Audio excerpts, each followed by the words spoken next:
Quesada, vamos lá, tentar fazer uma linha do tempo para entender o que aconteceu e também para a gente saber se isso pode ter alguma repercussão na vinda do Carlos Ancelotti para a seleção brasileira. Vamos começar por isso, então. Ontem o Fernando Sarney É vice-presidente, né? É o vice-presidente, que é o interventor nesse momento da CBF. Ele informou que não muda em nada o acerto da CBF com o Ancelotti. Até porque quem assinou o contrato foi a CBF, não foi o Edinaldo, né? Uhum. Foi pelo presidente Edinaldo, mas a assinatura lá é da CBF e da parte do Ancelotti. Então, não muda, tá? Isso não muda.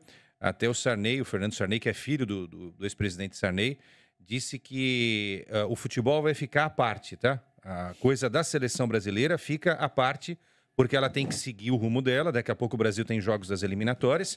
E a questão política é uma outra questão, né? Que fica sendo resolvida dentro desse processo aí. Interventor é o Fernando Sarney e a informação de que haverá uma celeridade, uma pressa para se fazer a nova eleição, para que um novo presidente comece a comandar a CBF. Depois a gente vai analisar isso. Eu não gosto muito dessa pressa, porque eu acho que isso não permite que outras pessoas dentro desse processo de eleição possam lançar uma candidatura. Então fica aquele ar da calada da noite. Porque esses caras que tiram o Edinaldo, eles reclamam muito dessa coisa da calada da noite.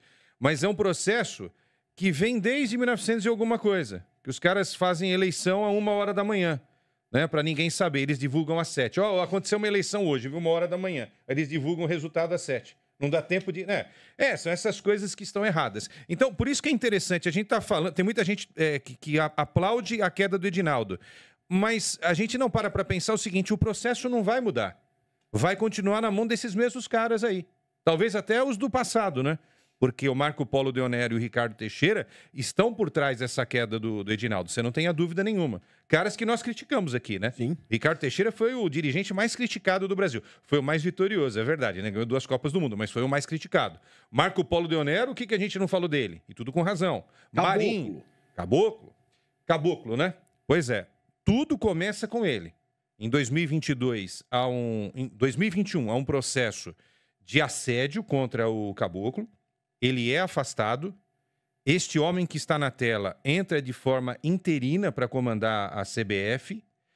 E em 2022, ano da Copa do Mundo, há uma eleição também meio que na calada da noite, embora tenha sido dia, né? É uma forma de dizer isso, para que ele se transformasse de interino em presidente de fato. Aí é que começa todo o ambiente desfavorável para o Edinaldo.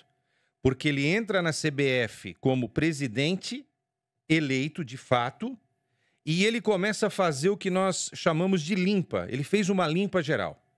Ele mudou o cara do jurídico, ele mudou o cara que cuidava do calendário, ele tirou o cara do marketing, ele tirou todo mundo de todas as áreas, os caras que eram da confiança do Ricardo Teixeira / Marco Polo Deonero. Aí é que começa a queda do Edinaldo. E ele é tão forte, estamos falando de 22, 23, 24 e maio de 25. Ele conseguiu se segurar quase 4 anos mexendo no doce dos caras do passado. E, obviamente, que esses caras iam se voltar contra ele. E se voltaram. Quando o Brasil perde em 23 para a Argentina, lembra daquele almoço que eu estava no Rio de Janeiro e, sem querer, encontrei a dupla Ricardo Teixeira e Marco Polo. Quando eu vi os dois, falei, a notícia está aqui. Esses caras não se falam para eles estarem se encontrando no day after da derrota para a Argentina, porque esses caras vão derrubar o Edinaldo. Bingo. Não deu 10 dias, o Edinaldo foi derrubado. Aí veio a canetada do STF, do Gilmar Mendes. Filho do Gilmar Mendes é sócio da Academia de Futebol, da CBF. E aí o Edinaldo voltou a comandar a CBF. Por isso que eu disse hoje para você no Café Ali. Ontem eu conversei com a Fernanda Soares, que é uma especialista em direito esportivo, e essa pergunta que eu fiz. O mesmo processo que reconduziu o Edinaldo naquele momento, ou seja, a canetada do Gilmar Mendes, né? Pode ser novamente repetido? Ela falou, pode. Pode. Porque agora só está na mão do STF. Porque a Justiça do Rio de Janeiro já definiu que ele não é o presidente e não vai conceder... Ele foi afastado pela Justiça do Rio de Janeiro. Do Rio de Janeiro. E foi a mesma que o afastou da outra vez. E após a intervenção do STF, ele foi reconduzido ao cargo. Os afastamentos, pelo Gilmar Mendes, né? Os afastamentos, o primeiro e o segundo, foram pelo mesmo motivo, Quesada? Não. Não, foram motivos diferentes. A primeira eleição, havia lá uma discussão se era para ter sido da forma como foi e ele guindado a condição de presidente. Era um processo que questionava o processo eleitoral. Eles contestaram isso daí, tá? Porque ele conseguiu na justiça um termo, um negócio chamado TAC. É um termo de acordo lá que o permitia ser presidente da CBF, sem que ninguém mexesse no mandato.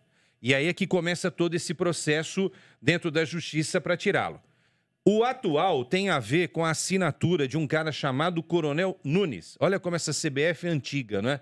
Em vez do cara ter estudado em Cambridge, Oxford, Harvard, né? Trazer coisas legais do futebol. O futebol brasileiro tem um cara chamado Coronel Nunes. O que esse cara entende de futebol, meu velho? De calendário, de gramado, de gestão de futebol. Olha, é uma empresa atrasada, embora rica, é uma empresa bem atrasada. Mas, enfim, a assinatura do Coronel Nunes foi contestada por aqueles que derrubaram o Edinaldo. Olha só que pulo do gato. Vocês conhecem o Jorge Pagura? Cirurgião. Departamento médico da CBF, chefe do departamento médico da CBF. Em 2023, quando foi feita essa assinatura, em maio de 23, exatamente há 2 anos, o Pagura fez um laudo, houve uma perícia, mostrando que o Coronel Nunes não estava consciente daquilo que estava assinando. Porque a assinatura dele, como o vice mais velho da CBF, aprovava aquela eleição, a homologação daquela eleição. Entendi. Entendeu? Desculpa, Aí esse laudo contesta a falta de consciência do Coronel Nunes para homologar esse documento. Aí é que o bicho começa a literalmente pegar. Chegaram também a questionar a autenticidade da assinatura, né? Aí tem um exame lá que é graf técnico, alguma coisa assim, que o especialista compara assinaturas passadas com as atuais. E aí viram que a assinatura estava meio estranha. Quando eu assino também, minha assinatura nunca fica igual também, né? Se alguém fizer... Mas os grafologistas, sei lá como é que chama isso, tem lá Tem os processos. Tudo bem, eu estou fazendo aqui uma observação. Porque assim, às vezes o cara pode ter tomado um remédio no dia em que ele foi assinar. Claro. Ele pode estar com a mão trêmula. Pode ter um mal de Parkinson, a gente não sabe, né? Aí a doença de cada um sabe onde é doente. Mas o fato é o seguinte, aí eu perguntei para a doutora Fernanda Soares, que é especialista nessa coisa. Eu falei, mas veja só, então não seria legal fazer um laudo atual com o coronel?